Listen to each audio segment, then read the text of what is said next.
ছাত্রছাত্রীরা প্রত্যেকেই ভালো আছো আশা করি এবং সুস্থ আছো এবং তার সাথে সাথে পড়াশোনাটাও চালিয়ে যাচ্ছ এবং আশা করি ভিডিওটা তোমরা ফলো করছো। সেক্ষেত্রে দেখো, আজকে আমরা যে বিষয়টি নিয়ে আলোচনা করব, ম্যাট্রিক্স ডিটারমিনেন্ট মিলিয়ে কিছু প্রবলেম এবং কিছু থিওরি নিয়ে আলোচনা করব। গতদিনের ভিডিওতে আমরা ম্যাট্রিক্স মেথডটা শিখেছি, কীভাবে ম্যাট্রিক্স মেথড থেকে কোনো লিনিয়ার ইকুয়েশনকে সমাধান করা যায় কীভাবে, সেটা আমরা শিখেছি। এখানে দেখো একটা প্রবলেম নিয়ে আলোচনা করছি, একটু অন্য টাইপের প্রবলেমটা। বেসিক্যালি এই ধরনের প্রবলেম পরীক্ষার ক্ষেত্রে দেয় দেখি।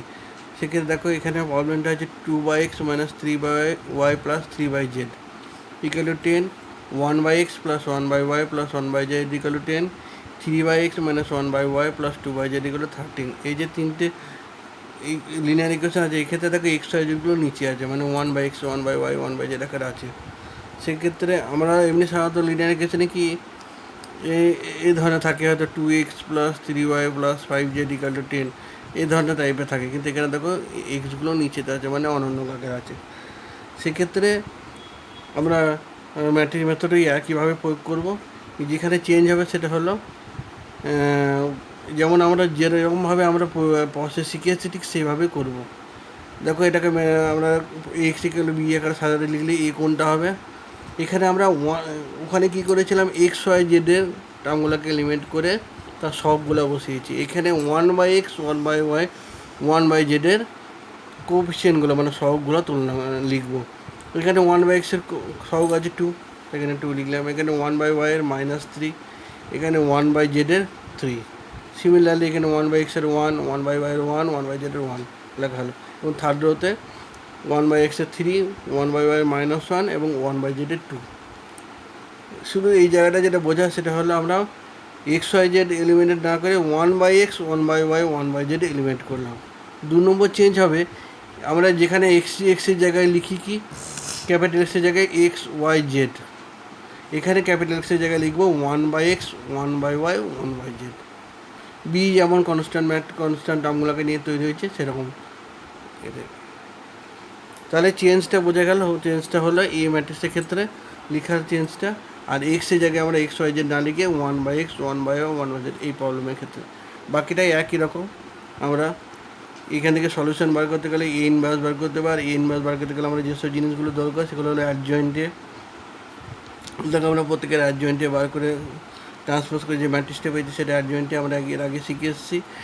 ডিটারমিনেন্ট এর ভ্যালুটা দেখেছি, কারণ এটা আমাদেরকে আগে অবশ্যই টেস্ট করতে হবে, কারণ নন সিঙ্গুলার না হলে ইনভার্স এক্সিস্ট করবে না, মানে ইনভার্সের কোনো অস্তিত্ব থাকবে না। তাই এখানে দেখলাম ডেটে -9 নট ইকাল 0, সুতরাং বোঝাই যাচ্ছে এটা একটা নন সিঙ্গুলার ম্যাট্রিক্স। এবার আমরা এ ইনভার্সটা বার করে রাখলাম, কী সূত্র, 1/ডেটে ইন্টু অ্যাডজয়েন্ট, এখান থেকে এটা বেরোলো। এবার নর্মালি আমরা জানি x সমান এ ইনভার্স বি, এটা হলো আমার ম্যাট্রিক্স মেথড পদ্ধতিতে সলিউশন বার করার প্রসেস। তো স্বাভাবিকভাবে এ ইনভার্স এবং বি এর মানটা বসিয়ে দেখো আমরা পেলাম কি 2 3 5। এটা কার মান পেলাম, 1/x এর মান পেলাম 2, 1/y এর মান পেলাম 3, 1/y জেডের মান পেলাম 5। তাহলে দেখো এখানে পেলাম 1/x এর মান 2, that is x equal to Y পক্ষে অনন্য করে দিলে x এর মান পেয়ে যাচ্ছি। 1/y 3, ওয়াই পক্ষে অনন্য বা উল্টে দিলাম, তাহলে y ইকাল টু 1/3 হয়ে গেল। আর 1/z ইকাল টু 5, তাহলে ওয়াই পক্ষে অনন্য করলে z ইকাল টু 1/5। এটাই হলো সলিউশন XYZ এর। সুতরাং ম্যাট্রিক্সের ভেতরে একই প্রসেস, কেবল এ আর এক্স এর জায়গায় একটু নিজেকে আলাদা করে লিখতে হবে, আর বাদ বাকি সবই একই।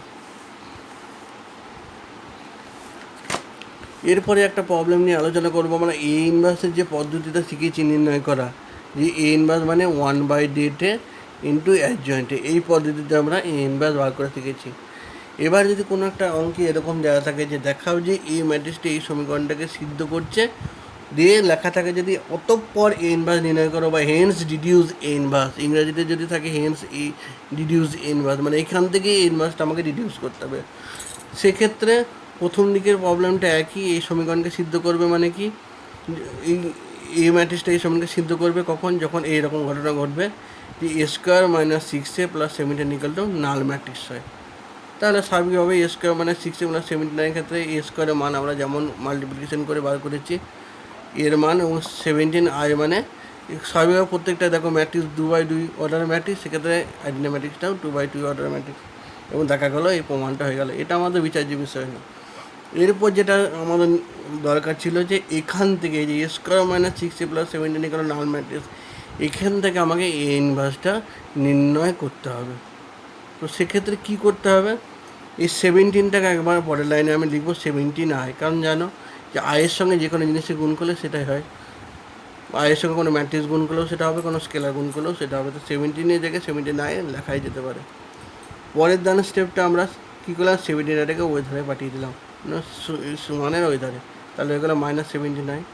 এই মাইনাসটাকে অমিট করার জন্য আমি কী করলাম, উভয় পক্ষে মাইনাস দিয়ে গুণ করে ঘুরিয়ে দিলাম, মানে 6a minus square equal to 17i করলাম। তারপর লাইন রাখলে আমি এখান থেকে একটা এ কমন যাচ্ছে, তাহলে এ কমন নিলে 6 আর কিছু পড়ে থাকছে না, মানে আই পড়ে থাকছে এখানে মাইনাসে। স্বাভাবিকভাবে এটা হলো। থার্ড লাইনে আমরা কী করলাম, এই পরের লাইনটায় যে এই লাইনে কী করলাম, উভয় পক্ষে আমি এ ইনভার্স দিয়ে মাল্টিপ্লাই করলাম, এখানে এ ইনভার্স আর এই পাশে এ ইনভার্স দিয়ে মাল্টিপ্লাই করলাম। তাহলে এ ইন্টু এ ইনভার্স মানে আমরা জানি এ ইন্টু এ ইনভার্স মানে আমরা এর আগে শিখে এসেছি। তাহলে এ ইন্টু ইনভার্স মানে বসিয়ে দিলাম, আর এটা যেমন আছে সেরকম। এখানে দেখো আই ইন্টু এ ইনভার্স মানে এ ইনভার্স, কারণ ইউনিট ম্যাথের সঙ্গে যাই গুণ করবো সেটাই পড়ে থাকবে, তাহলে এ ইনভার্স। তাহলে এ ইনভার্স মানে দাঁড়া গেলো 17-এর দিকে পাঠিয়ে দিলে 1/17 6i মাইনাস এ।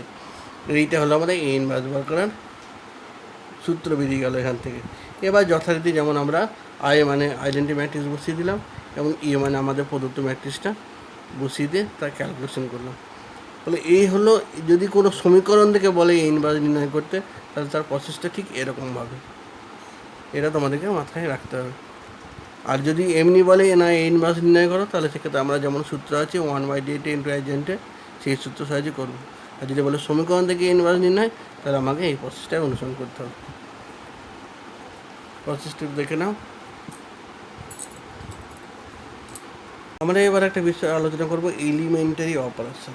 এলিমেন্টারি অপারেশনটা নিয়ে আমরা একটা আলোচনা করব। এলিমেন্টারি অপারেশনটা কি, এটা এক ধরনের ম্যাট্রিক্সের অপারেশন যেখানে 3টে পদ্ধতি অবলম্বন করা যায়। সেটা হলো রো কলাম ইন্টারচেঞ্জ করা যাবে, হয় রো ইন্টারচেঞ্জ করবো, না হলে কলাম ইন্টারচেঞ্জ করা হবে, যেমন R1 R2 মধ্যে ইন্টারচেঞ্জ, C1 C2 মধ্যে ইন্টারচেঞ্জ। এই প্রসেসটা অপারেশন করা যাবে। 2 নম্বর, যে কোনো রোয়ের সঙ্গে কোনো স্কেলার মাল্টিপ্লাই করা যাবে। ধরো R1কে আমি রিপ্লেস করছি 2R1 করে, বা C1কে রিপ্লেস করছে 5C1 করে, এটা এক ধরনের। আর 3 নম্বর হলো, কোনো রোকে স্কেলার মাল্টিপ্লাই করে অপর একটি রোয়ের সঙ্গে অ্যাড বা সাবস্ট্রাকশন করা যেতে পারে। যেমন ধরো R1কে আমি রিপ্লেস করছি 2R1 প্লাস R2, বা C1কে রিপ্লেস করছি 2C1 প্লাস C2। এই ধরনের অপারেশনের ক্ষেত্রে এই ধরনের অপারেশনগুলি আমাদের চালানো যাবে। যে এরকম R1কে রিপ্লেস করছি R1 প্লাস 2R2, এরকম অপারেশন করা যেতে পারে। আর C1কে রিপ্লেস করছি C1 প্লাস 2C2, মানে এই ধরনের অপারেশন চালানো যাবে। তাহলে এই 3 ধরনের অপারেশনটাই হলো আমাদের এলিমেন্টারি অপারেশন। তাহলে এলিমেন্টারি অপারেশনটা হলো এমন একজন অপারেশন যেখানে এই অপারেশনগুলো একটা ম্যাট্রিক্সের ওপর করা যাবে। তাহলে এই যে অপারেশন সেটাই হলো এলিমেন্টারি অপারেশন। ইংরেজিতে বলছে,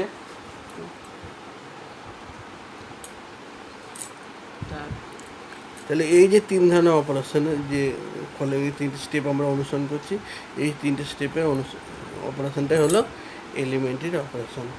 এবার যদি কোনো ম্যাট্রিক্সের ওপর যদি আমি সেই এলিমেন্টারি অপারেশন অ্যাপ্লাই করি, কীরকম, কোন ম্যাট্রিক্সের ওপর, আমরা কেবল ইউনিট ম্যাট্রিক্সের ওপরেই এই অপারেশন। তারপরে ইউনিট ম্যাট্রিক্সের ওপর যদি আমি এলিমেন্টারি অপারেশন চালাই, তাহলে যে ম্যাট্রিক্সটা পাবো সেটা হবে আমাদের এলিমেন্টারি ম্যাট্রিক্স।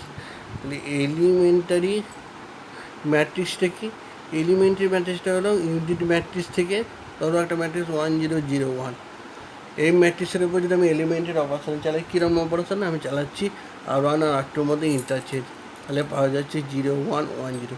তাহলে এটা এক ধরনের এলিমেন্টারি ম্যাট্রিক্স। বা আবার একটা অপারেশন চালাচ্ছে যে 1 0 0 0 1 0 0 1 0 0 1, এই ম্যাট্রিক্সটার ওপর আমি অপারেশন চালাচ্ছি, R1কে রিপ্লেস করছি R1 প্লাস 2R2। তাহলে সেক্ষেত্রে কী দাঁড়াচ্ছে, এখানে R1 প্লাস 2R2 করলে 1 2 0 0 1 0 0 0 1, তাহলে এই যে ম্যাট্রিক্সটা পেলাম এটাকে বলা হচ্ছে এলিমেন্টারি ম্যাট্রিক্স। এই এলিমেন্টারি ম্যাট্রিক্সের উপর দু ধরনের অপারেশন চালা যায়, রো অপারেশন করা যায়, কলাম অপারেশন করা। রো অপারেশন করলে শুধু রো বই অপারেশন করতে হবে, সেখানে কোনো কলাম অপারেশন করা যাবে না। আর যদি এলিমেন্টারি কলাম অপারেশন করি তাহলে সেক্ষেত্রে ম্যাট্রিক্সের ক্ষেত্রে শুধু কলামেই অপারেশন করা যাবে, ওখানে রো অপারেশন করা যাবে না। দেখো একটা অঙ্ক দেখো, তাহলে ব্যাপারটি ক্লিয়ার হয়ে যাবে।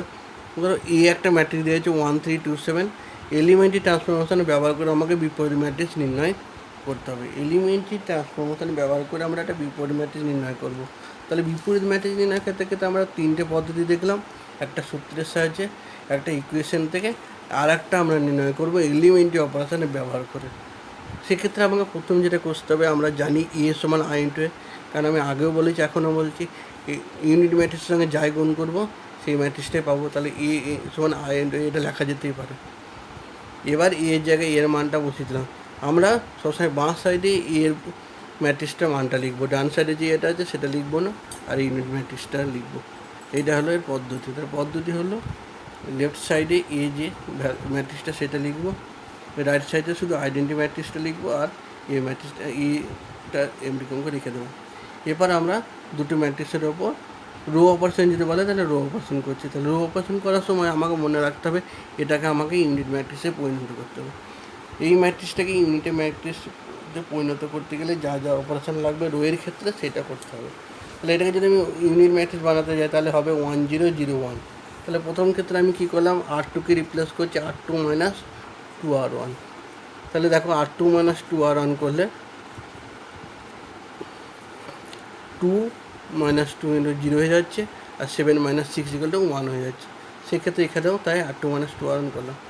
পরের ক্ষেত্রে দেখো আমি কী করলাম, এখানে আমাকে 0 আনতে হবে, কারণ আইডেন্টি ম্যাট্রিক্সের ফর্মটা কীরকম আবার দেখো 1 0 0 1। তাহলে স্বাভাবিকভাবে দেখো 1 0 1 এসে গেছে, এই জায়গাটা 0 আনতে হবে। তাহলে এই জায়গাটা 0 আনতে গেলে কী করতে হবে, আমাকে কীরকম অপারেশান চালাতে হবে, যে R1কে রিপ্লেস করতে হবে R1 - 3R2। দেখো R1 - 3R2 এই অপারেশান চালিয়ে এটা 1 0 0 আনা হলো, আর এদিকে যেমন অপারেশান করে সেরকম। তাহলে দেখো এটা আইডেন্টি ম্যাট্রিক্স চলে এলো আই, আর এটা ইন্টু এ। তাহলে এইখান থেকে উভয় পক্ষে এ ইনভার্স গুণ করলে এ ইনভার্স সমান এই ম্যাট্রিক্সটা দাঁড়িয়ে গেল 7 - 3 - 2 1।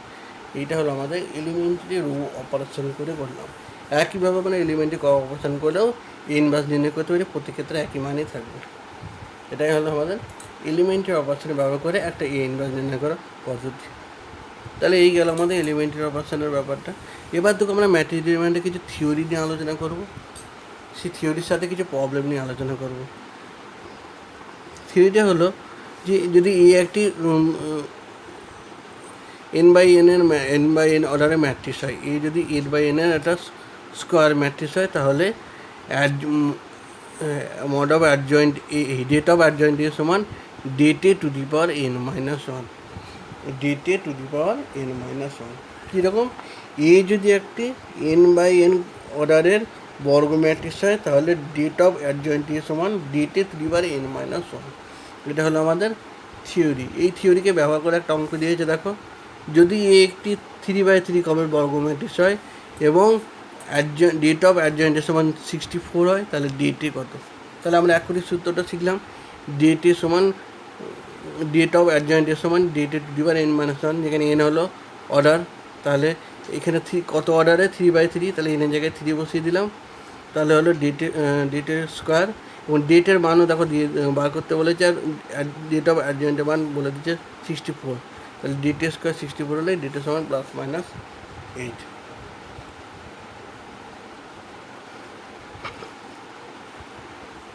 উল্টোভাবে যদি ডেটের মান দেওয়া থাকে আর বলে যে ডেট অফ অ্যাডজয়েন্টে এ, তাহলে একইভাবে সেই প্রসেস ব্যবহার করে আমরা অ্যাপ্লাই করতে পারি। তাহলে আমাদের একটা থিওরি ডেট অফ অ্যাডজয়েন্টের সমান ডেটে টু n-1 দুটো প্রবলেম দেখলাম। এবার একটা থিওরি আছে, আর একটা যদি এ একটি 3/3 ক্রমের বিপরীতযোগ্য ম্যাট্রিক্স হয়, বিপরীতযোগ্য ম্যাট্রিক্স মানে ইনভার্টেবল হতে হবে, এবং ডেটে যদি 7 হয়, তাহলে এ ডেট অফ এ ইনভার্স কত হবে। ডেটে আমাদের বলে দিয়েছে 7, ডেট অফ এ ইনভার্স সমান কত হবে। তাহলে আমরা এ ইনভার্সের সূত্র অনুযায়ী কী জানি, 1/ডেটে ইন্টু অ্যাডজয়েন্টে, বয়বকে যদি আমি ডিটারমিনেন্ট নিয়ে নিই তাহলে কী আসছে, তাহলে দেখো এটা আসছে ওয়ান বাই ডেটে whole to the power Q into adjoint A. কিউটা কোথা থেকে গেলো? অর্ডার। আর কোন সূত্র থেকে? দেখো, ডেট অফ কে এ সমান K to the power N into det A. এটা একটা প্রপার্টি আছে, ডেট অফ কে এ সমান K to the power N. সেরকম ডেট অফ কে এ, এটা কে হয়ে কে এর জায়গাটা নিচ্ছে ওয়ান বাই ডেটে, তাহলে ওয়ান বাই ডেটে whole to the power three, three মানে অর্ডার, এবং ডেট অফ অ্যাডজয়েন্টে। আবার ডেট অফ অ্যাডজয়েন্টে মানে কি? এখনই শিখলাম ডেট অফ অ্যাডজয়েন্টে মানে mod A to the power N minus one, তাহলে mod A to the power three minus one, তাহলে মড এ স্কোয়ার কেটে গিয়ে one by mod A plus one by seven. এটা একটা property.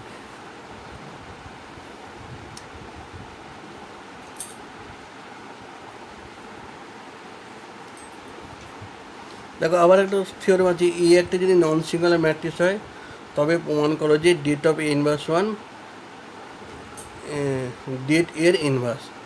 Date of A inverse one det এর inverse, মানে det of inverse one one by ডেটে প্রমাণ করতে হবে। তাহলে ডেটে নট ইকালি জিরো, তার মানে এ ইনভার্সের অস্তিত্ব রয়েছে, এটা আমরা শিওর। এবার এ ইন্টু ইনভার্স ওয়ান আই, এই সূত্রটা আমরা জানি। এবার উভয় পক্ষে যদি ডিটারমিনেন্ট নিই, তাহলে ডেট অফ এ ইনভার্স সমান ডেট অফ আই, আর ডেট অফ আই মানে ওয়ান, আর ডেট অফ এ বি মানে কি ডেট এ ডেট বি, তাহলে ডেট অফ এ ইনভার্স মানে কি det A into det A inverse. সেখান থেকে ডিডিউস করলাম det A inverse one one by det A. এর পরবর্তী একটা থিওরেম আছে, যদি এ একটি নন সিঙ্গুলার ম্যাট্রিক্স হয় এবং এন ক্রমের হয় তবে ডেট অফ অ্যাডজয়েন্ট এ সমান det A to the power N minus one তার স্কোয়ার। এখানে দেখো ডেট অফ অ্যাডজয়েন্ট এ সমান det A to the power N minus ওয়ানের হোল স্কোয়ার। আর একটা আছে, যদি এর নন সিঙ্গুলার ম্যাট্রিক্স হয় একইভাবে, তাহলে অ্যাডজয়েন্ট এ সমান det A to the power N minus two into A. এরকম একটা ম্যাট্রিক্স এ যদি একটা নন সিঙ্গুলার ম্যাট্রিক্স হয় থ্রি বাই থ্রি এবং ডিটি সমান টু হয়, তাহলে অ্যাডজয়েন্টের কত বার করতে বলেছে? দেখো অ্যাডজয়েন্টে মানে D to the by N minus two, এন মানে কত? থ্রি, আর ডিটি সমান টু, তাহলে বেরিয়ে গেল টু এ। এবারে একইভাবে আর একটা অঙ্ক দেয়, যদি এ যদি থ্রি বাই থ্রি করে ম্যাট্রিক্স ডিটি সমান টু, ডেট অফ অ্যাডজয়েন্টের সমান কত? দেখো ডেট অফ অ্যাডজয়েন্টে মানে D to the power N minus ওয়ানের হোল স্কোয়ার, তাহলে এনের জায়গায় থ্রি বসিয়ে দিয়ে D to the power four এবং ডেটের মান বেরোলো টু, তাহলে টু টু পাওয়ার মানে 16। এখানে তো একটা ইন্টারেস্টিং অঙ্ক আছে, যদি এ সমান এরকম একটা থ্রি বাই থ্রি অর্ডারের ম্যাট্রিক্স দেয়, তো এই বলে ডেট অফ অ্যাডজয়েন্টের কত, তাহলে সেক্ষেত্রে কী করবো? কোনো মতেই যেন অ্যাডজয়েন্ট বার করবো না, দিয়ে তার আবার অ্যাডজয়েন্ট বার করবো না। কারণ আমাদের একটা সূত্র আছে, কী সূত্র আছে? ডেট অফ অ্যাডজয়েন্টের সমান D to the power N minus ওয়ানের হোল স্কোয়ার। তার মানে আমাকে শুধু ডিটারমিনেন্টে এই ভ্যালুটা বার করতে হবে। তাহলে এই ম্যাট্রিক্সটা ডেট ভ্যালুটা বার করে দেখলাম কত? ওয়ান, সূত্রতে বসিয়ে দিলাম। অবভিয়াসলি দেখতে পাচ্ছ অর্ডার কত? থ্রি বাই থ্রি, তাহলে এনের জায়গায় থ্রি বসিয়ে দিলাম, তাহলে কত হলো? থ্রি মাইনাস ওয়ান টু, তাহলে টু স্কোয়ার মানে ফোর, আর ডেটের ভ্যালু ওয়ান, তাহলে one two the power four মানে ওয়ান। তাহলে এই অঙ্কটার ক্ষেত্রে অবশ্যই মাথায় রাখতে হবে, আমরা কোনো মতেই অ্যাডজয়েন্টে বার করবো না, তার অ্যাডজয়েন্টে বার করবো না, কারণ আমরা সূত্র জানি ডেট অফ অ্যাডজয়েন্ট সমান det to the power N minus one. সুতরাং আমাকে অনলি কেবল এই ম্যাট্রিক্সটার ডেট ভ্যালু বার করে সূত্র অনুযায়ী বসাবো। 14 নম্বর একটা সূত্র আছে, দেখো এই সূত্রটা তোমাদের অনেক সময় কাজে লাগবে, যে এ ইন্টু অ্যাডজয়েন্ট এ সমান det A into IN, A into adjoint A সমান ডেট এ ইন্টু আইএন বা অ্যাডজয়েন্ট এ ইন্টু এ, দুটো ক্ষেত্রেই এক নয়। এই সূত্রগুলো একটু মোটামুটি দেখবে এবং তার সাথে সাথে করসপন্ডিং অঙ্কগুলো দেখবে। লাস্টে যে থিওরিটা আছে সেটা বলছে, যদি এ একটি বিপরীত যোগ্য ম্যাট্রিক্স হয়, তাহলে অ্যাডজয়েন্ট এটি সমান adjoint whole to the power T. Adjoint of এটি সমান, দেখো অ্যাডজয়েন্ট অফ এটি সমান অ্যাডজয়েন্ট এ তার হোল টি। তাহলে ডেটে নট ইকালি জিরো, তার মানে ডেট অফ এটিও নট ইকালি জিরো অবভিয়াসলি, কারণ ডেটে নট ইকাল, তাহলে ডেট এইটা কী হয়ে গেলো? একটা বিপরীত যোগ্য ম্যাট্রিক্স হয়ে গেলো, এটা আমাদের জানা আছে। এবার আমরা এক্ষুনি শিখলাম এ ইন্টু অ্যাডজয়েন্টের সমান ডেট এ ইন্টু আইএন, এক্ষুনি এটা থিওরি শিখলাম, এ ইন্টু অ্যাডজয়েন্টের সমান ডেট উভয় পক্ষে আমি ট্রান্সপোজ করলাম। তাহলে ট্রান্সপোজ অনুযায়ী আমরা জানি এ বি ট্রান্সপোজ মানে কি বি ট্রান্সপোজ এ ট্রান্সপোজ, তাহলে adjoint A whole transpose A transpose. আর ডেটে ট্রান্সপোজ যা আর ডেটে একই, ডেট অফ এ ট্রান্সপোজ আর ডেট অফ এ একই, তাহলে ডেট অফ এ ট্রান্সপোজ জায়গায় ডেটে বসিয়ে দিলাম। আর আইএন যা ট্রান্সপোজ করবো সে আইএনই করে থাকবে। আইএনটা কি, ইউনিট ম্যাট্রিক্স। আবার একটা থিওরি, এই থিওরিটা এবার আর একবার লিখছি যে adjoint A into A, adjoint A into adjoint বা অ্যাডজয়েন্ট এ ইন্টু এ সমান ডেট এ ইন্টু আইএন। এবার অ্যাডজয়েন্ট এ জায়গায় আমি টি লিখে দিচ্ছি, তাহলে অ্যাডজয়েন্ট এটি ইন্টু এটি সমান ডেট এটি ইন্টু আইএন। আমাদের সূত্রটা কী ছিল একটু ভালো করে দেখো, অ্যাডজয়েন্ট এ ইন্টু এ সমান ডেট এ ইন্টু আইএন। আমি এই জায়গায় কেবল এটি লিখে দিচ্ছি, অ্যাডজয়েন্ট এটি ইন্টু এটি সমান ডেট অফ এটি ইন্টু আইএন। এবার ডেট অফ এটি মানে এখনই বললাম ডেট অফ এটি আর ডেট অফ এ একই জিনিস, তাহলে ডেট অফ এ হয়ে গেল ইন্টু আইএন। তাহলে এটা হলো 2 নম্বর। আর আগে একটা পেয়েছি দেখো, এই দুটো যদি আমি কম্পেয়ার করি তাহলে উভয় পক্ষে এটিটা বাদ চলে যাচ্ছে, তাহলে পরে থাকছে অ্যাডজয়েন্ট অফ এটি হোল ট্রান্সপোজ সমান অ্যাডজয়েন্ট এ ট্রান্সপোজ। এটা হলো একটা প্রমাণ, বেশি ইম্পর্টেন্ট, মাথায় রেখো। এই সমস্ত কিছু প্রমাণ এবং থিওরি নিয়ে আলোচনা করলাম, এগুলো একটু বাড়িতে দেখবে। আমাদের ম্যাট্রিক্স ডিটারমিনেন্টের পার্টটা এখানে শেষ হয়ে গেল। নেক্সট আমরা অন্য একটা ভিডিও নিয়ে অন্য একটা চ্যাপ্টার নিয়ে আলোচনা করব। Thank you.